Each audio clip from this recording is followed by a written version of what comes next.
"You don't live here anymore," my daughter-in-law said as she locked the door from the inside of the house I had paid off 22 years ago, and I remember thinking not about the cold, not about where I would sleep, but about how she had just made the biggest mistake of her life.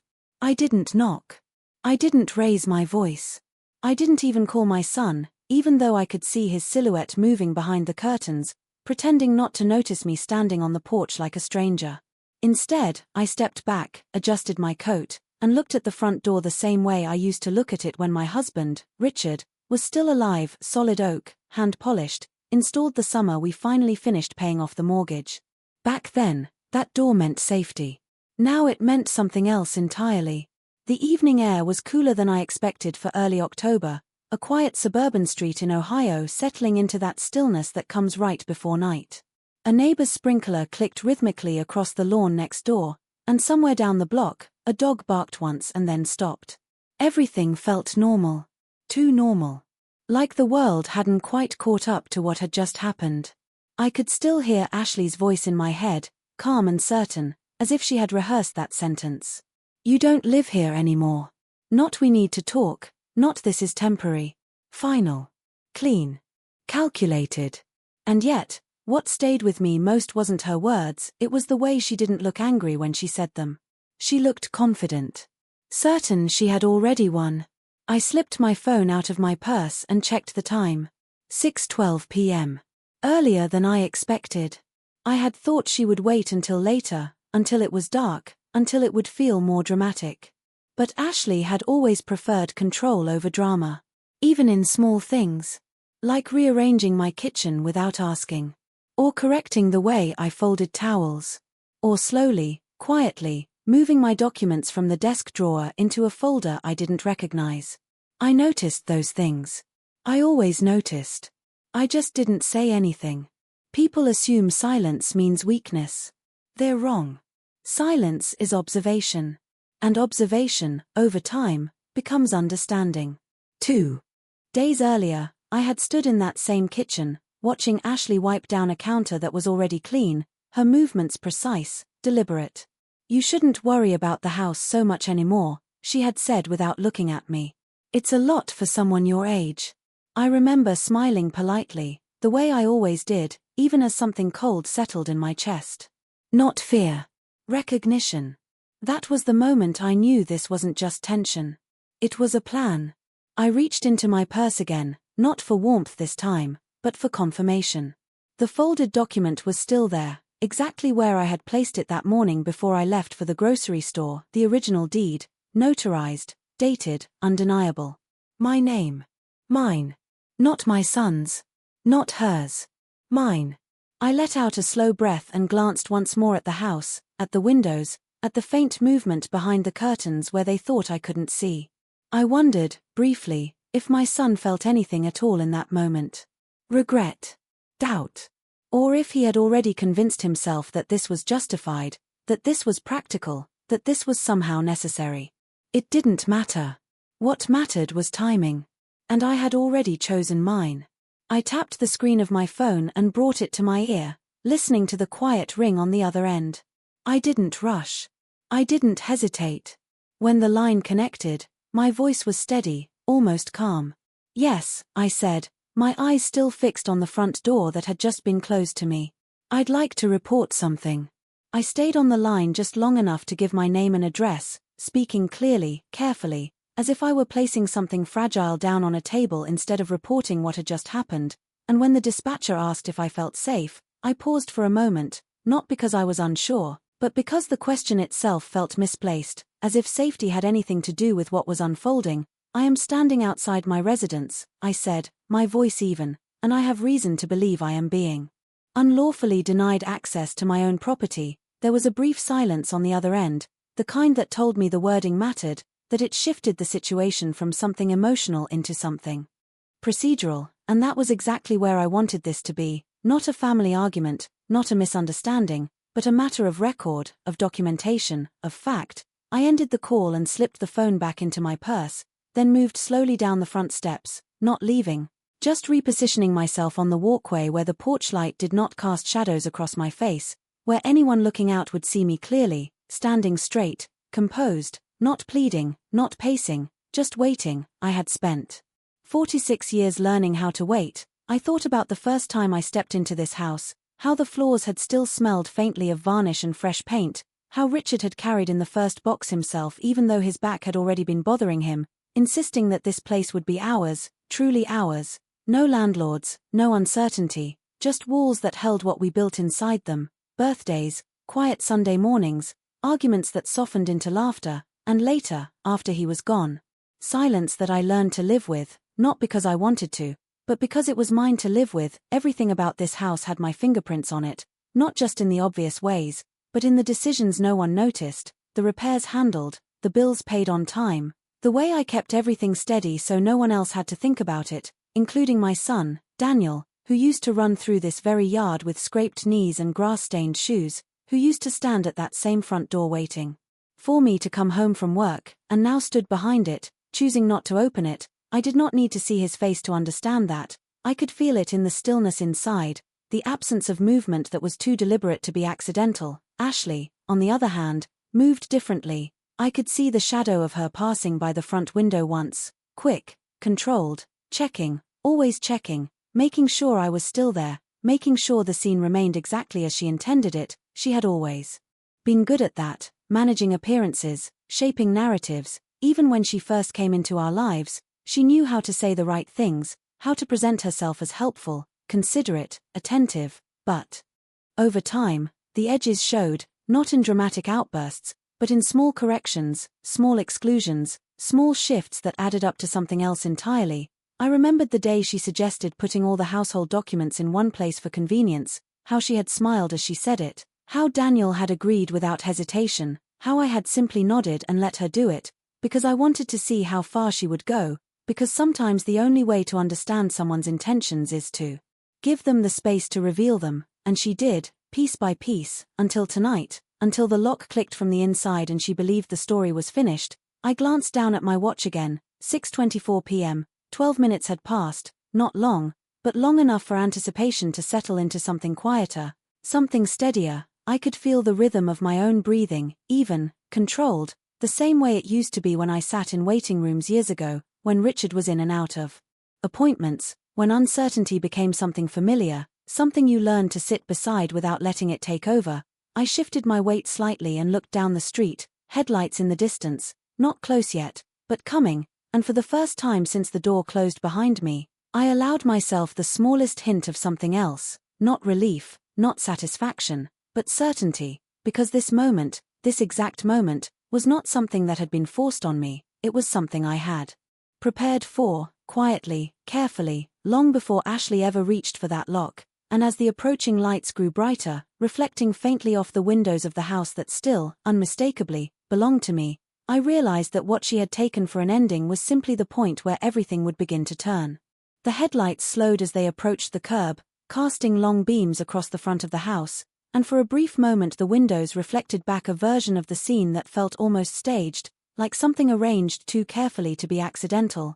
The car came to a stop just a few feet away from the mailbox Richard had installed himself years ago, slightly crooked even now, and the engine idled softly before the doors opened. Two officers stepped out, not rushed, not alarmed, just attentive in the way people are when they expect a situation to be straightforward. I watched them walk toward me with measured steps, their presence calm, procedural, exactly as I had hoped. One of them nodded politely as he approached. "Are you the one who called?" he asked, his tone neutral, not assuming anything yet. I gave a small nod in return, keeping my posture relaxed, my voice steady. "Yes, I am," I said, gesturing lightly toward the house behind me. "This is my residence, and I have been denied entry." The words sounded simple when spoken out loud, almost too simple for what they carried underneath. The second officer glanced toward the front door, then back at me, assessing, measuring, not reacting, just gathering. "Do you live here alone?" he asked, and I paused just long enough to let the truth settle into place. "I own the house," I said, choosing each word carefully. "My son and his wife have been staying here." I did not say more than that, not yet, because I understood something they did not, that clarity comes in layers, and timing matters. The first officer nodded slightly, then stepped forward and knocked on the door, firm but not aggressive. The sound echoed through the quiet evening, sharp against the stillness. Inside, There was movement again, quicker this time, less controlled. I could almost feel the shift, the moment Ashley realized that what she had set in motion was no longer contained. The door did not open immediately, there was a pause, longer than necessary, and then finally, the lock turned, the same lock she had closed just minutes earlier. The door opened a few inches at first, then wider. Ashley stood there, her expression composed but tighter now, her eyes moving quickly from the officers to me and back again, recalculating, adjusting. "Is there a problem?" she asked, her voice polite but edged, the kind of tone that tried to establish control without appearing confrontational. The first officer spoke evenly. "We received a call about someone being denied access to this property," he said, glancing briefly toward me, before returning his attention to her. "Can you explain what is going on?" Ashley smiled, a small, practiced expression that did not reach her eyes. "There must be some confusion," she said, stepping slightly into the doorway as if to narrow the space behind her. "This is our home, and she does not live here anymore." The word anymore hung in the air like something final, something she expected to be accepted without question. I did not interrupt, I did not step forward, I simply reached into my purse once more, slowly, deliberately, and unfolded the document I had carried with me since that morning. The paper was smooth, slightly worn at the edges, but unmistakably official. I held it in my hands without presenting it yet, waiting, because I knew the next moment would belong to them, not to me. The officer's gaze shifted again, this time more focused, more precise. He said to Ashley, "Do you have any documentation showing that this property belongs to you?" There was a fraction of a second where her composure faltered, barely noticeable, but enough. "Well, my husband," she began, but the officer raised his hand slightly, not to stop her, but to guide the conversation back to what mattered. "We just need to verify ownership," he said calmly, and that was when I stepped forward, not quickly, not dramatically, just enough to close the distance by a single step. I extended the document toward him, my hand steady, my voice quiet but clear.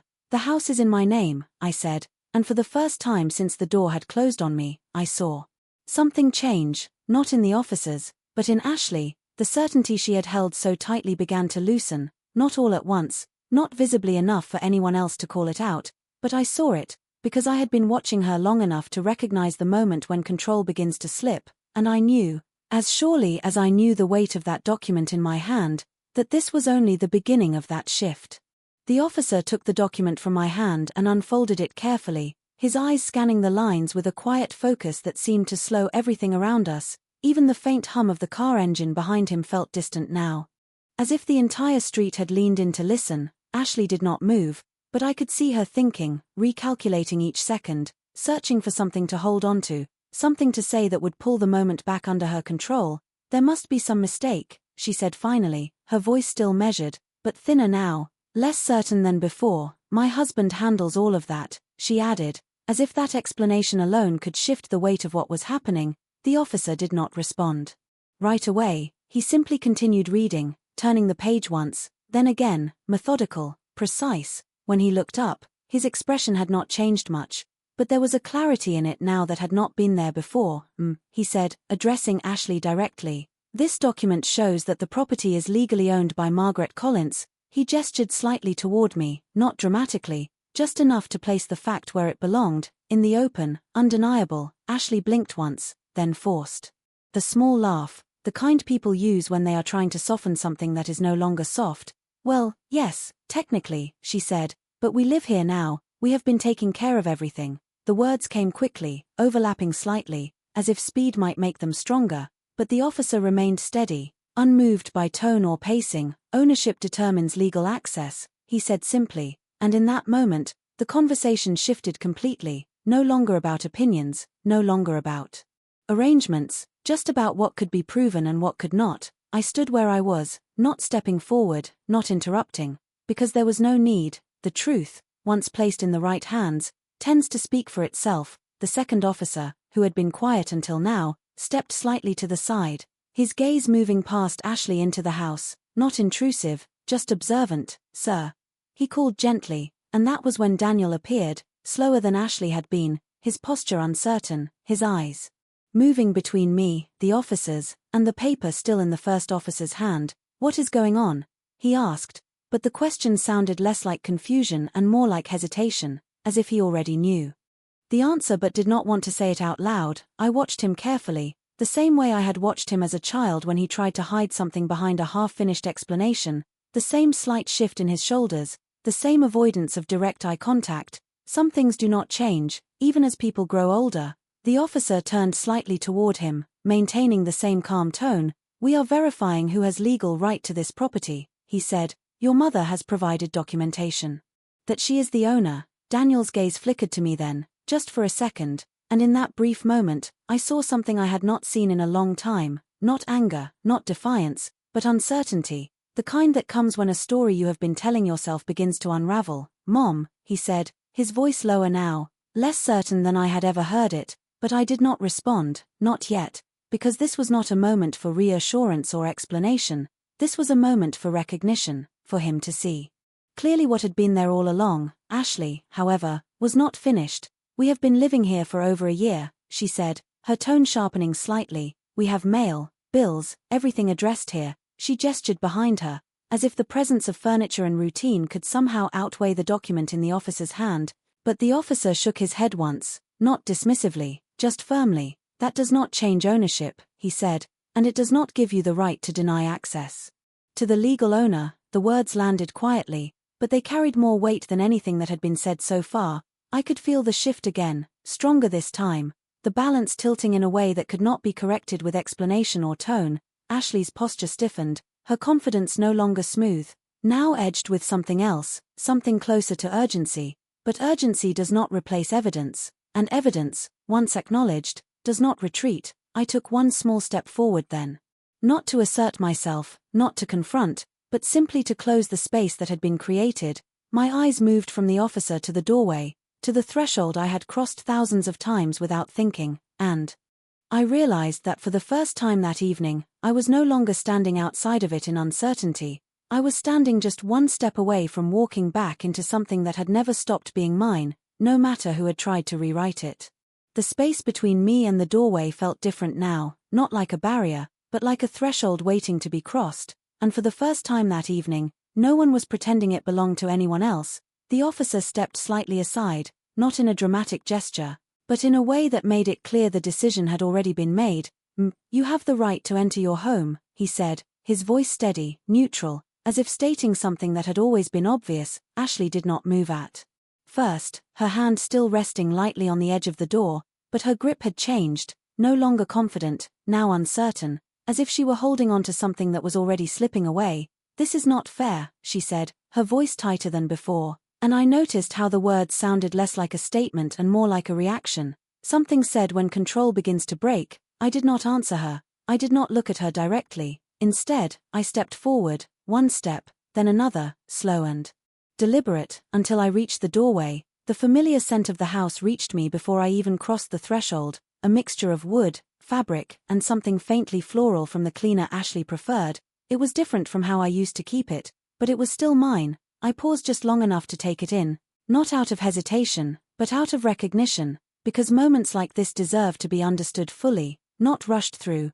Daniel stepped back instinctively as I approached, creating space without being asked, and I saw it again in his face, that same uncertainty, deeper now, more visible. "Mom, we were just trying to help," he said, but the words did not carry conviction. They hovered between explanation and excuse, and I let them hang there, unanswered.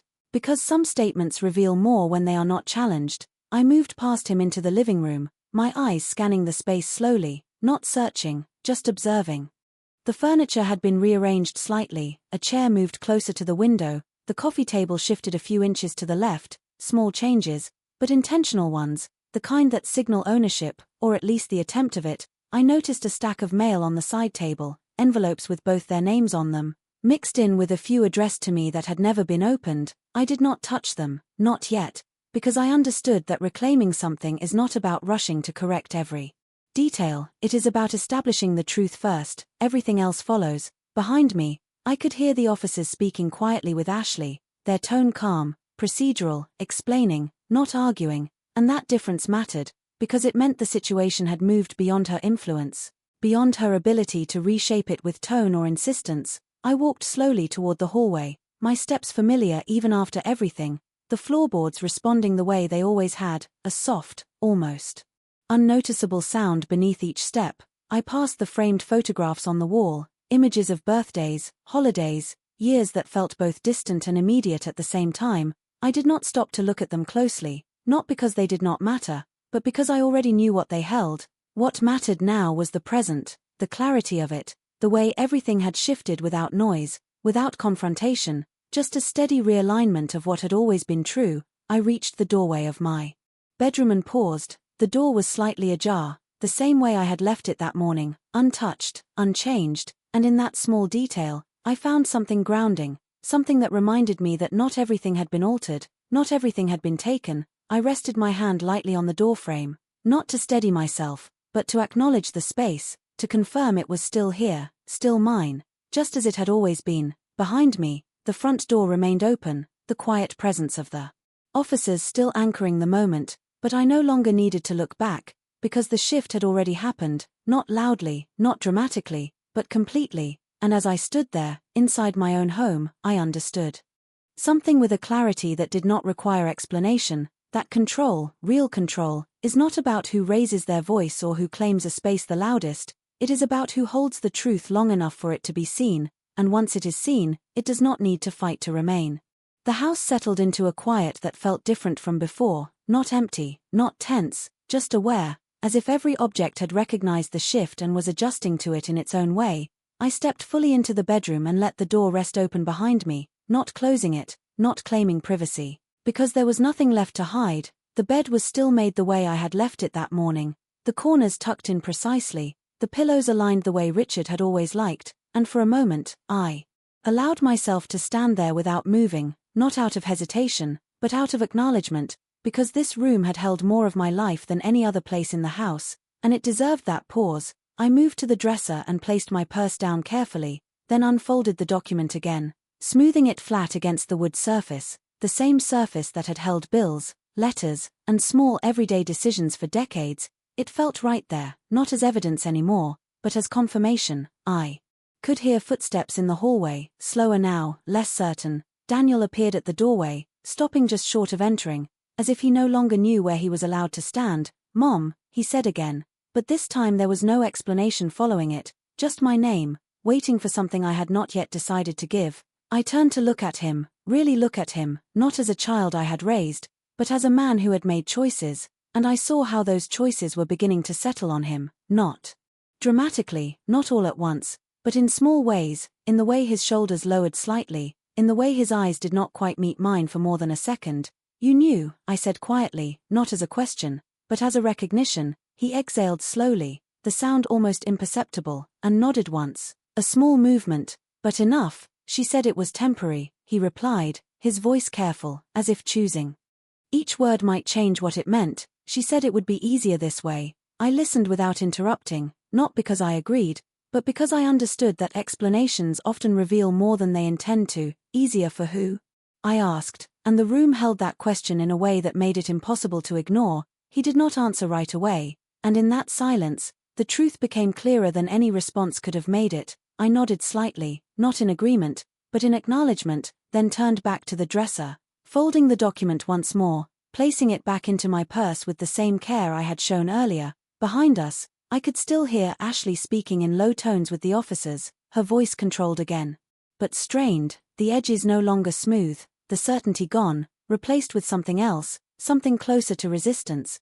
But resistance without foundation does not hold for long. I walked past Daniel then, not brushing against him, not avoiding him either, just moving forward with the same steady pace I had maintained all evening, into the hallway, into the center of the house, the space that connected everything else. I stopped near the dining table, the one Richard and I had chosen together after saving for months, its surface now holding a different arrangement of items, placemats I did not recognize, a centerpiece that felt more decorative than meaningful. I reached out and adjusted it slightly, not removing it, not rejecting it, just repositioning it, a small act, but deliberate, because reclaiming something is not always about erasing what was done, sometimes it is about restoring balance. Ashley turned toward me then, her expression sharper, her composure thinner than before. "This is not over," she said, and there was something in her tone that suggested she still believed there was another step, another move she could make. I met her gaze calmly, not challenging, not retreating,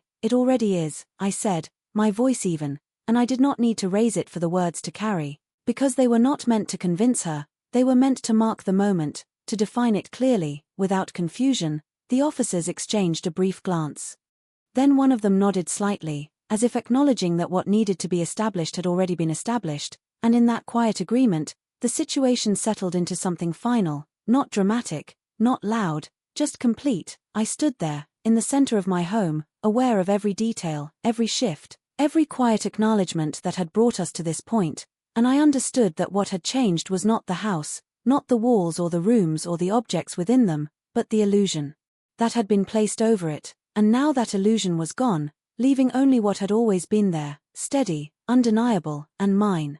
The air inside the house felt settled now, but not in the way it had before. It was no longer shaped by quiet control or unspoken tension. It was clear, defined, as if every corner had been returned to its original state, and in that clarity, people began to reveal themselves more honestly than they intended. The officers stood near the entryway, no longer investigating, just observing, their presence steady but no longer central, because what remained was not a question of law, but of consequence. Ashley stood across from me, her posture still upright, but the precision in it had begun to fade, replaced by something less controlled, something reactive. She crossed her arms briefly, then uncrossed them, as if unsure which stance still held authority. "So what now?" she asked, and the question carried more weight than she realized, because it acknowledged something she had avoided until now, that the situation was no longer hers to define. I looked at her for a moment, not with anger, not with judgment, but with the same steady attention I had given everything else.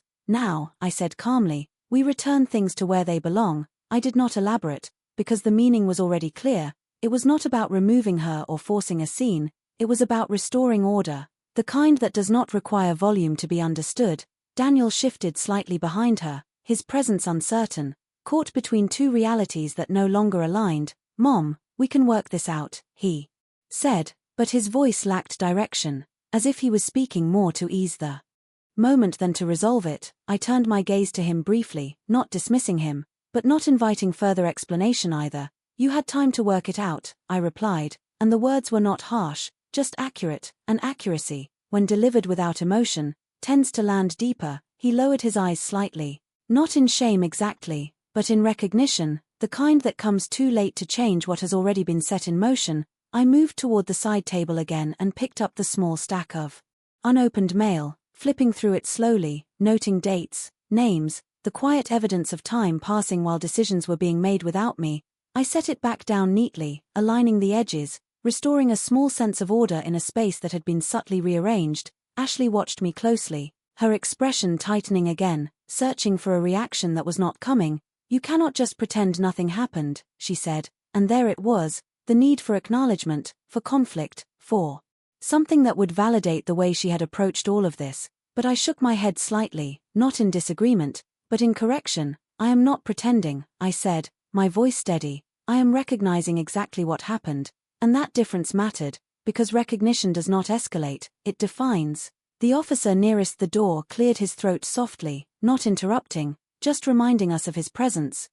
He said to Ashley, "You will need to allow her full access to the property." His tone remained calm, but there was a finality in it now that left little room for interpretation.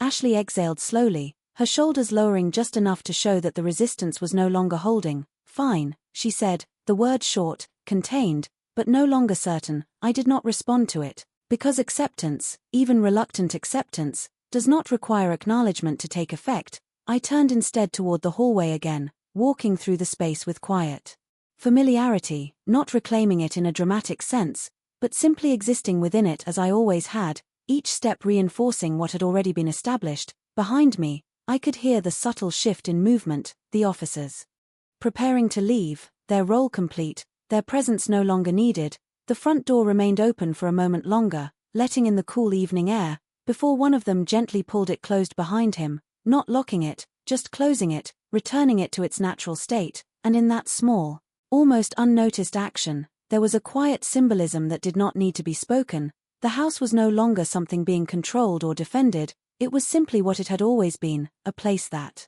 belonged to the one who had built it, maintained it, and understood it fully. I stood in the center of the living room again, aware of the silence that followed, not heavy, not tense, just settled, and as I looked around, at the walls, the furniture, the small details that had been shifted and now felt ready to be set right, I understood that what came next would not be loud or immediate, it would be deliberate, steady, and entirely within my control, because control, once grounded in truth, does not need to prove itself, it simply remains. The silence that followed the closing of the front door was not empty, it was deliberate, as if the house itself had drawn a quiet line between what had been attempted and what had now been restored. I stood there for a moment longer, letting that stillness settle fully, not rushing to fill it with words or movement, because moments like this do not need to be interrupted to be understood. Ashley shifted first, her footsteps measured but less certain than before. She moved toward the kitchen. Not looking at me directly, but aware of where I stood, aware that the space no longer responded to her the way it had even an hour ago. Daniel lingered near the hallway, his posture caught somewhere between staying and leaving, as if he had not yet decided which direction felt more stable. I walked slowly toward the living room window, adjusting the curtains slightly to let in the last of the evening light, a small action, but one that returned something familiar to the room, the soft glow that had always marked the transition between day and night. I could see the reflection of the room in the glass, 3 figures occupying the same space, but no longer sharing the same position within it. Ashley finally spoke again, her voice quieter now, not sharp, not controlled, just measured. "What are you going to do?" she asked, and for the first time, the question did not carry challenge, it carried uncertainty. I turned slightly, not fully facing her, just enough to acknowledge the question without centering it. "I am going to continue living here," I said, my tone even, not pointed, not defensive, simply factual, "the way I always have," I added, and the words did not require emphasis to hold their meaning. Daniel ran a hand through his hair, a gesture I had seen since he was a teenager when he was trying to process something he did not fully understand. "Mom, we did not mean for it to go this far," he said, but the statement felt incomplete, as if it had been built on something that no longer supported it. I looked at him briefly, not with disappointment, not with anger, but with a clarity that left little room for interpretation. "It did not go far," I replied, "it just became visible," and that was the difference he had not accounted for, the difference that changed everything.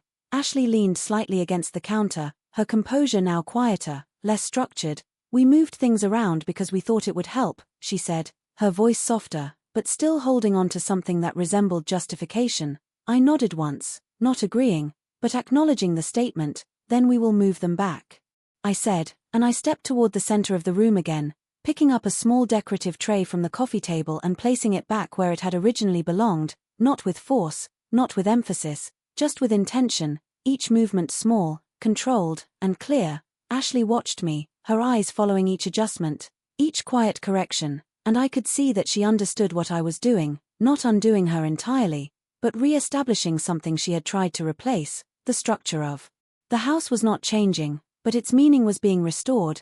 Daniel stepped forward slightly, as if to help, then stopped, unsure whether his presence would be accepted or not, and in that hesitation, I saw the distance that had formed, not dramatic, not loud, but real. I moved toward the front hallway and picked up my keys from the small bowl by the door, the same place I had always left them, the metal cool against my palm, familiar, grounding. I held them for a moment, then placed them back down gently, exactly where they belonged, a quiet confirmation of something that no longer needed to be proven. Ashley straightened slightly, her expression more neutral now, less reactive, as if she was beginning to understand that there would be no confrontation to respond to, no argument to push against, only a steady return to what had always been there. "So that is it?" she asked, and her voice carried a different tone now, not resistance, not certainty, just a question seeking a boundary. I met her gaze calmly. "That is it," I said, and I did not add anything else, because nothing else was needed. The house had already answered for me, in the way the air had settled, in the way the silence now held clarity instead of tension, in the way every small detail had begun to return to its place without force, without conflict, just through recognition. And as I stood there, surrounded by the quiet evidence of that shift, I understood that what she had tried to take had never truly left. It had only been waiting, patiently, for the moment when it would no longer need to be defended, only acknowledged. The house grew quieter as the evening settled fully outside, the last light fading into a soft gray that rested against the windows, and for the first time that day, Everything felt still in a way that did not require adjustment. I walked slowly through the living room once more, not looking for anything in particular, just allowing myself to exist within the space without resistance, without interruption, the way I had done for years before anything began to shift. Behind me, Ashley moved lightly in the kitchen, her movements smaller now, more careful, as if she were aware that every action carried a different weight than it had before. Daniel stood near the doorway between the rooms, not speaking, not moving much, just present, as if he was waiting for something to be said that would make sense of what had already happened. But there are moments that do not need explanation, only recognition. I stopped near the bookshelf and ran my fingers lightly along the edge of the wood, feeling the familiar texture beneath my hand, the small imperfections that had been there for decades, unchanged, steady. I remembered when we had first placed it there, how Richard had measured the wall twice to make sure it would fit exactly, how we had filled it slowly over the years, one book at a time, never rushing, never forcing it, just letting it become what it needed to be. And that thought stayed with me, because this house had always been built the same way, not all at once, not through control, but through time, through care, through presence. I turned slightly and looked toward the kitchen, where Ashley now stood with her hands resting lightly on the counter, no longer rearranging anything, no longer directing the space, just standing within it, and I could see that she understood something now, not everything, but enough to know that what she had tried to claim was never something she could hold on to in the way she expected. Daniel finally stepped forward, his voice quieter than before, almost uncertain. "Mom," he said, and I looked at him, waiting, not encouraging, not discouraging, just present. "I did not think it would turn out like this," he added, and I nodded once, not in agreement, but in acknowledgement of the statement, because intentions do not change outcomes once they are set in motion. "It turned out exactly as it was going to," I said calmly, and I did not raise my voice, because truth does not need volume to be heard. He looked down briefly, then back up, as if trying to understand something that had already been decided long before this evening. I let the silence settle again, not filling it, not guiding it, because some realizations require space to take hold. I walked back toward the front door and rested my hand lightly on the handle, not to open it, not to leave, but to feel it, to confirm its presence. Solid, unchanged, the same door that had once been closed against me now simply existed again as it always had, without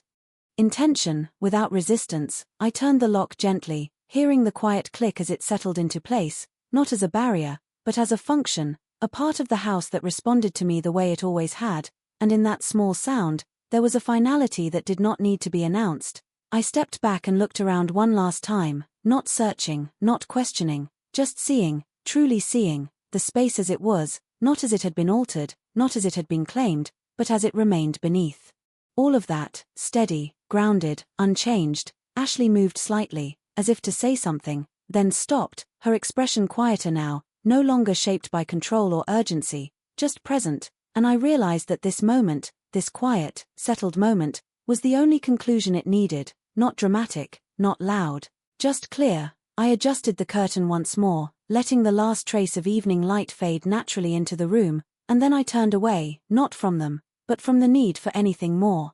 Because everything that needed to be understood had already been placed where it belonged, and as I moved deeper into the house, into the space that had never stopped being mine, I knew that what had been taken had not been taken at all. It had simply been revealed for what it was, something that could never be transferred, never be claimed, only misunderstood for a time, until the truth arrived quietly, steadily, and remained.